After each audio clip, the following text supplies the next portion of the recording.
every single day. And so I sat there with Ethel Kennedy and I said, what was it like to have your husband assassinated just a few years after your brother-in-law was killed? And she said, you know, Michael, I'm the mother of 11 children, 11 kids. And I asked Rory Kennedy, her youngest daughter, I said, did you know your father, Bobby? And she said, I never met him because I was 4 months in utero when he was assassinated. So I'm sitting there with Ethel Kennedy, who's now 90 years old. She's gripping my hand like The Rock, you know, strong and full of fire. And she says, yeah, when I was grieving my husband's assassination, death, I had to go in and give birth to Rory.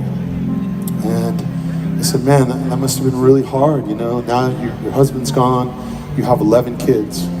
And she was like, yeah, you know, there's 11 noses to wipe, 11 hearts to mend, 11 broken arms, 11 homeworks. And I said, you know, what made you stay in the game? What made you still keep going? She said, well, I believed in what my husband and I started out doing. So she said, I started the Robert F. Kennedy Center for Human Rights and for Social Justice. And she stayed in the fight, and she kept going, and she raised her kids that way. And she told me that in 1966, Bobby Kennedy was running for Senate in Massachusetts.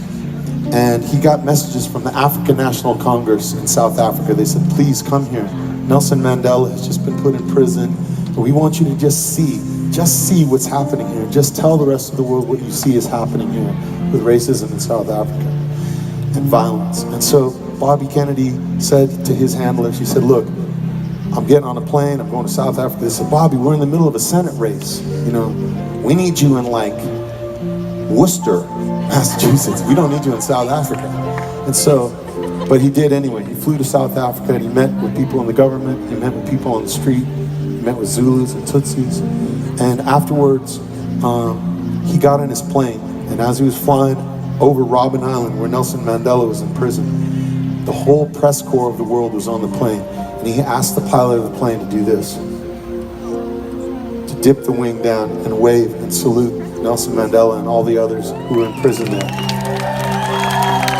And the whole world's media saw that. And that is how the world heard for the first time of Nelson Mandela. No one had ever heard of him before. And while Bobby was there, he gave this speech. He said, it is from numberless, diverse acts of courage and belief that human history is shaped.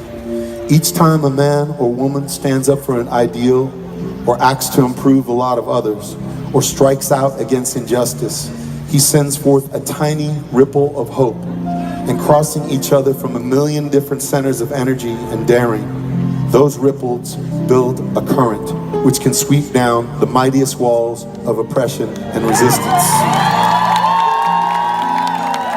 So this right here is a song of optimism.